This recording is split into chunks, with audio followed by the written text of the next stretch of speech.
Step into the deepest mystical territory shared by two of the world's oldest contemplative traditions, Buddhist liberation and Christian Orthodox Theosis.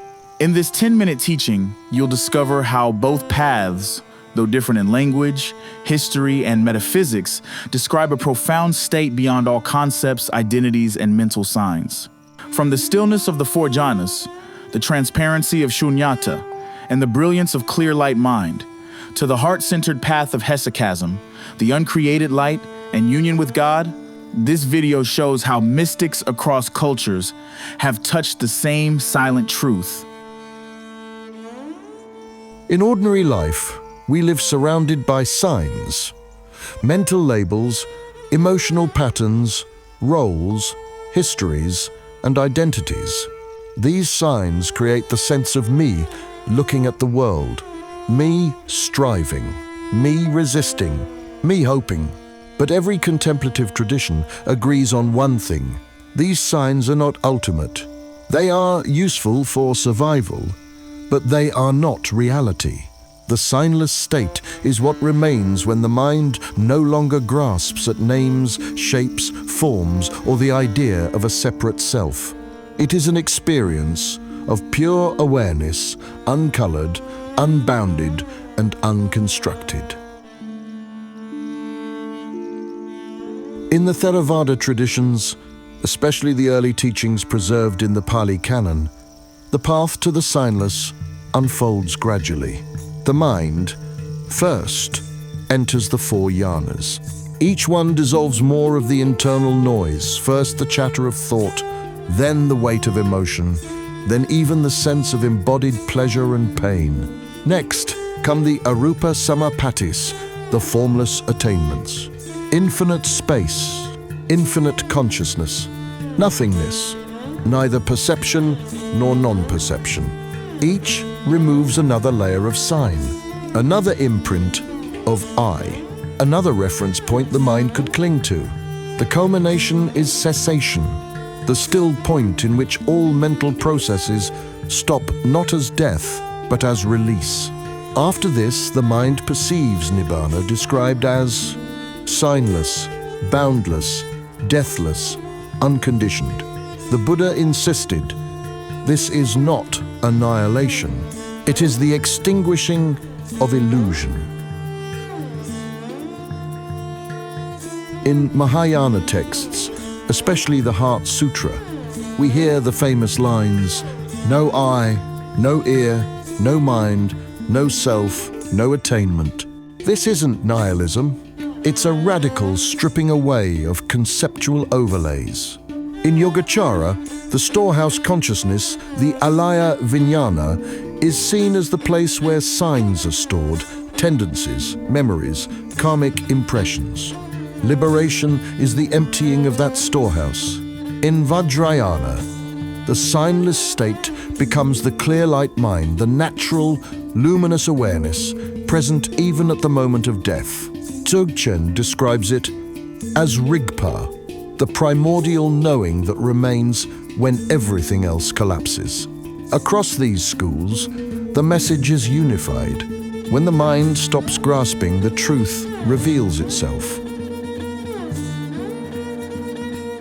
In Mahayana texts, especially the Heart Sutra, we hear the famous lines, no eye, no ear, no mind, no self, no attainment. This isn't nihilism. It's a radical stripping away of conceptual overlays.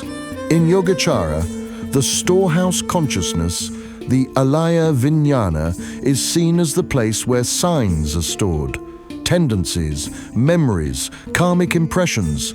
Liberation is the emptying of that storehouse. In Vajrayana, the signless state becomes the clear light mind, the natural, luminous awareness present even at the moment of death. Dzogchen describes it as Rigpa, the primordial knowing that remains when everything else collapses. Across these schools, the message is unified. When the mind stops grasping, the truth reveals itself. Meanwhile, in the Christian East, Mystics describe something astonishingly similar, though the language is profoundly theistic.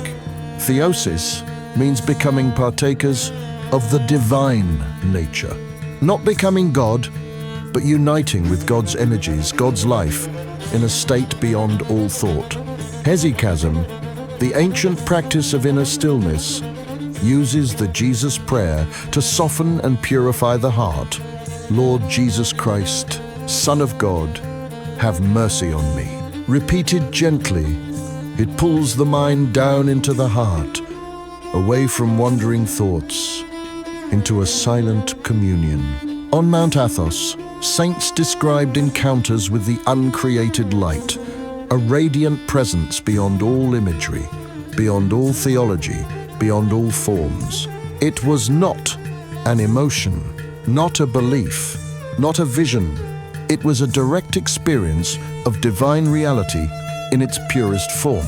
Pseudo-Dionysius wrote that true union with God happens in brilliant darkness, not because God is dark, but because the human mind cannot comprehend what is beyond form.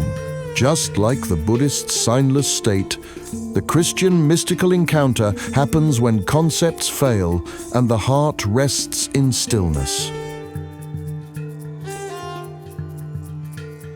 Buddhism speaks of emptiness. Christianity speaks of fullness.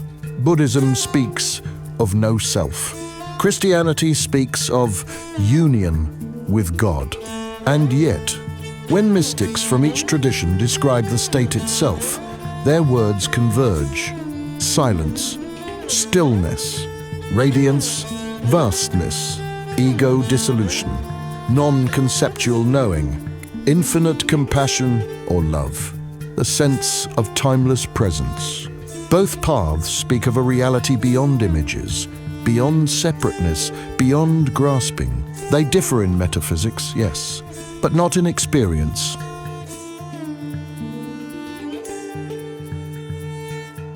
Modern science gives language that echoes the mystics. In deep meditation and contemplative prayer, the default mode network quiets. Self-referential processing fades. Time perception dissolves. Interoception amplifies. A sense of boundless awareness emerges. Whether the practitioner calls it emptiness or God, the measurable signatures are remarkably similar. The signless state is not meant to be a momentary mystical experience. It is meant to transform daily life. When the grasping I dissolves, suffering loses its anchor. Fear loses its foundation. Compassion flows naturally, and life becomes effortless. A Christian mystic would say, "You no longer live, but Christ lives in you." A Buddhist would say, "There is action, but no actor." Two languages, one liberated way of being.